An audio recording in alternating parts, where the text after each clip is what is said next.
간과 쓸개에 문제가 있으면 이렇게 오른쪽 어깨 쪽으로 통증이 있습니다. 뇌는 장기 통증을 근육통으로 인식한다. 아니 장기의 통증 근육통으로 내가 장기의 통증을 근육통으로 인식한다. 그러면 이 말은 우리가 예를 들어서 위가 아프거나 이러하면 연관통으로 이 근육통이 있다. 뭐 이런 의미를 말하는 거예요? 예, 인체의 이 신경망이란 게 네. 나무를 뿌리채 뽑아서 거꾸로 세우는 거하고 똑같이 생겼어요. 오케이. 즉 나무 뿌리가 머리라고 생각하시고 나무에서 쭉 줄기가 내려와서 가지치기처럼 이렇게 쭉 내려가는 신경 라인이 이제 우리 인체의 어떤 신경 라인이라고 생각하시면 되는데 중심 가지에서 이 가지치기를 해서 내려가는 신경들이 피부도 지나가고요, 근육도 지나가고 장기도 같이 지나가요. 그렇겠죠. 그러니까 척추에서 나오는 하나의 신경이 여러 곳을 지나가는 거예요. 자, 그런데 문제는 뭐냐면 여러 곳을 지나가는데 장기에서는 통증을 못 느낀단 말이에요. 그러니까 신호만 보내는 거예요. 문제가 있다고. 통증을 못 느끼니까 이 같은 라인에 있는 피부라든지 근육이 통증을 대신 느끼는 겁니다. 장기 통증이 이제 근육통으로 나타나는 경우는 굉장히 흔합니다. 그렇구나. 신기하네. 신기한데 진짜 그러면 대표적으로 이 부위에 통증이 있을 때 이 질환을 의심해 볼 수가 있다. 이런 것들이 뭐 여러 가지가 있을까요? 모형을 보고 제가 좀 설명을 드리도록 하겠습니다. 네. 이 모형은 경혈도입니다. 이 한의학에서 이제 혈자리를 네. 이렇게 배치해 놓은 인체 모형인데요.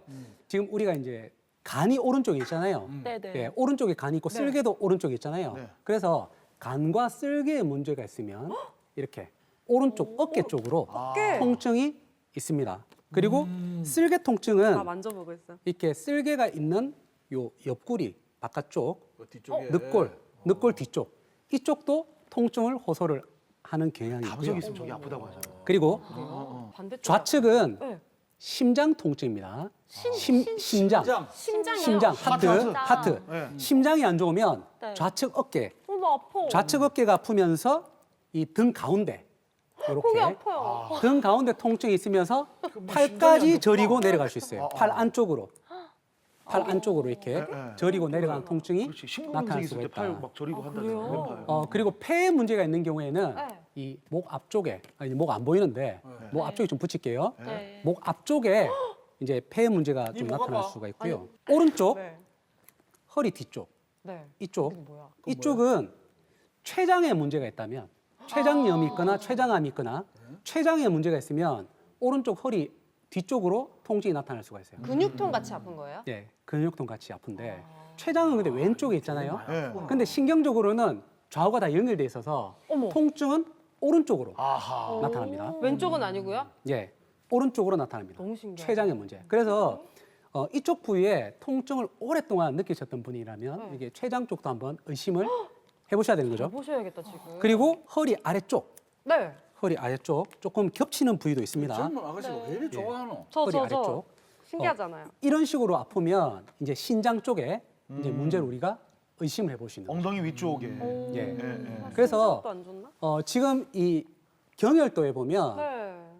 척추에 있는 이런 혈자리들이 내부 장기하고 다 연결이 되어 있어요. 그래서 뭐 폐수라든지 심수라든지 간수라든지 위수라든지 그러니까 내부 장기 이름이 척추에 이렇게 배열되어 있는 걸 볼 수가 있습니다. 그래서 이 반사점들은 치료를 할 때 진단의 포인트도 되지만 아픈 부위를 치료를 했을 때 내부 장기와 직접적으로 연결돼서 치료 효과도 볼 수 있는 그런 부위라고 보시면 되겠습니다. 난 일단 등들이 아픈 건 하나도. 근데 궁금한 게 이렇게 내부 장기에 문제가 있을 시에는 한의학에서는 어떤 도움을 좀 주실 수 있습니까? 가장 대표적으로 이제 침 치료를 하게 되죠. 네. 침 치료법 중에서도 침법이 이제 한의학 역사가 기니까 뭐 수천 가지예요. 그 중에서도 내부 장기를 조율하는데 좀 특화가 된 침법이 사암침법이라든지 오행침법이라는 침법이 있습니다. 그런 침법들은 내부 장기의 불균형을 조절하는데 좀 특화가 되어 있는 침법이라고 보시면 되고요. 좀 전에 제가 말씀드렸던 척추의 배수혈들, 네. 즉 내부 장기와 척추가 반응하고 있는 그 연관점들을 직접 침으로 시술해서 치료하는 방법을 쓰기도 하고요. 그리고 이제 한약이죠. 예, 한약은 장기의 불균형을 해결하고 장기의 기능을 개선시키는데 특히 도움을 많이 줄 수 있는데 동의보감에 보면 내부 장기를 조정하고 치료해서 근골격계 통증을 치료하는 그런 신뢰들이 굉장히 많이 나옵니다. 네. 그래서 이제 한의학에서는 만성 통증을 근본적인 치료하기 위해서는 내장을 다스려라. 이런 내용들이 아주 한의학의 기본적인 그런 내용이라고 보시면 될 것 같고요.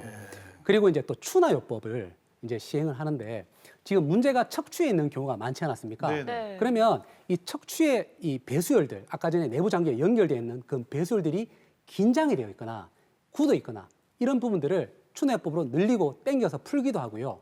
그리고 내부 장기로 들어가는 신경들이 모두 척추에서 출발해서 내부 장기로 들어가거든요. 근데 척추가 굳어 있고 긴장돼 있고 움직이지 않으면 그런 신경 신호들이 내부 장기로 제대로 못 들어가요.